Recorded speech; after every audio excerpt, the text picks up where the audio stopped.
ఒకప్పుడు మీ దగ్గర లేనిది ఏంటి, ఇప్పుడు ఉన్నది ఏంటి? సినిమా ఆఫర్స్ ఇప్పుడు ఉన్నాయి, ఒకప్పుడు లేనివి. అంతే. Okay.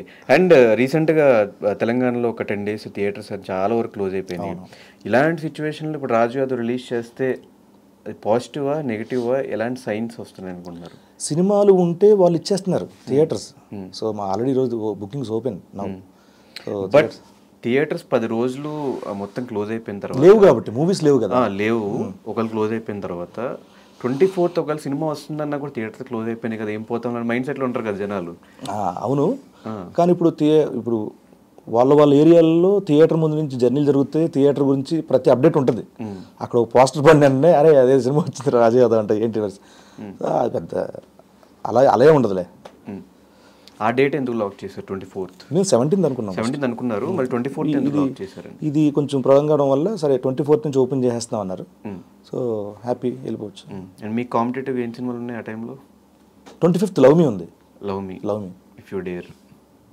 Love me if you dare competitive కాదు, కానీ వాళ్ళతో పాటు మేము వస్తున్నాం. లవ్ మీతో పాటు వస్తున్నాం. దిల్ రాజు గారి కాంపిటీషన్. అనగానే స్వామి. సో ఫైనల్గా ఆడియన్స్కి ఈ సినిమా గురించి నాకు టీజర్ అయితే భయంకరంగా నచ్చింది, ట్రైలర్ కూడా నచ్చింది. కాకపోతే ఎక్కడో ఆ స్టోరీ అని లీక్ చేస్తారో రివీల్ చేస్తారో అనిపించింది. నేను ఆడియన్స్ కూడా అది అనిపించుండొచ్చు. 2 hours 15 minutes మేము ఎంగేజ్ అవ్వగలుగుతామా లేదా, ఇందులో మేము ఎక్స్పెక్ట్ చేసే కామెడీ ఉంటుందా లేదా, మేము ఎక్స్పెక్ట్ చేసే ఎమోషన్స్ ఉంటుందా లేదా, ఒక ఫ్యామిలీ సరదాగా వెళ్ళి చూడొచ్చా, అసలు ఈ సినిమాలో మీరు ఏం చెప్పబోతున్నారు, ఏది రిలవెంట్ చేసుకుని మీరు సినిమాని ఎండ్ చేయబోతున్నారు, ఇదంతా ఆ క్వశ్చన్స్ కరెక్ట్గా ఆన్సర్స్ ఏం చెప్తారు? ఇప్పుడు ట్రైలర్ చూస్తుందా కానీ అసలు ఏంటి అనేది టెంటేటివ్గా అర్థమైపోయింది, అవునా? సో వీడు సినిమా అంతా కామెడీ చేస్తాడరా అనేది లేదు కదా దాంట్లో.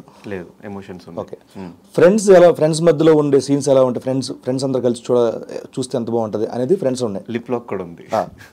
సో అది ఎందుకు అనేది సినిమా చూస్తేనే అర్థమవుతుంది, నేను చెప్పలేను ఇప్పుడు. ఓకే, అయిపోయింది.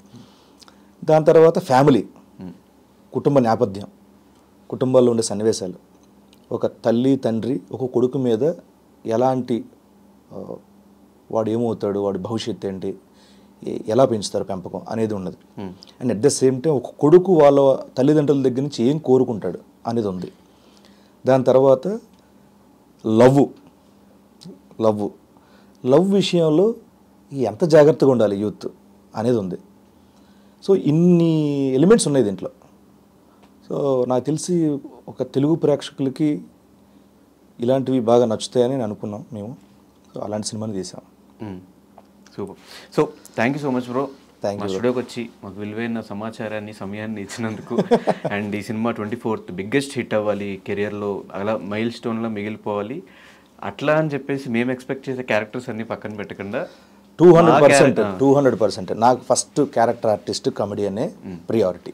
దాని తర్వాత ఇవి వస్తాయా చేస్తానా అందరూ చేసే మిస్టేక్, అది వేరే మ్యాటర్. అది నేను చాలా రియాలిటీలో ఉన్నాను, నో ప్రాబ్లం. కానీ ఈ విషయంలో సుధీర్ ఎందుకు ఆ రియాలిటీలో లేడు? క్యారెక్టర్స్ ఏమొచ్చినా కూడా చేయను అని చెప్పేసి ఒకటి చెప్తున్నాడు అని చెప్పి టాక్ విన్నా, నిజమా కాదా?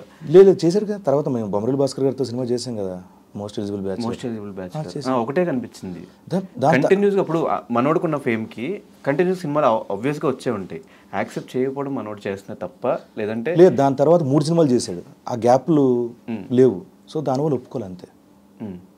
అంతేనా? లేదంటే ఆ థియరీని నమ్ముతున్నాడు హీరోగానే కంటిన్యూ అవ్వాలి? లేదు, అట్లేం లేదు. ఆ డిస్కషన్ ఇప్పుడు వచ్చింది. వచ్చింది ఇప్పటికైనా రెడీరా మంచి క్యారెక్టర్స్. దాని ఎవరు అవ్వట్లే అలాంటి క్యారెక్టర్లు. మంచి క్యారెక్టర్ చేస్తాను కదా.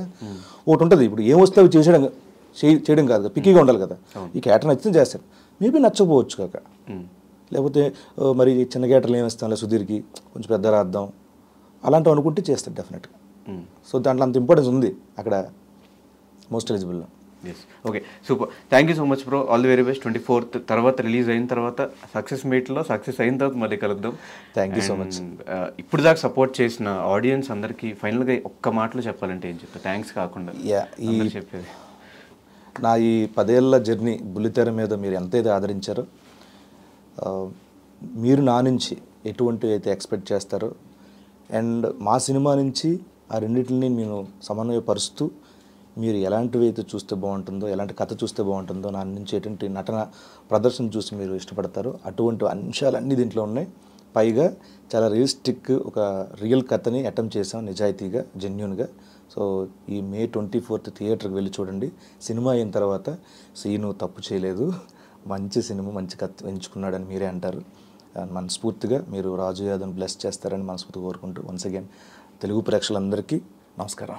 ఎస్, రాజు యాదవ్ 24th ఈ మంత్ రిలీజ్ అవుతుంది. సరదాగా ఫ్యామిలీతో వెళ్ళి చూడండి.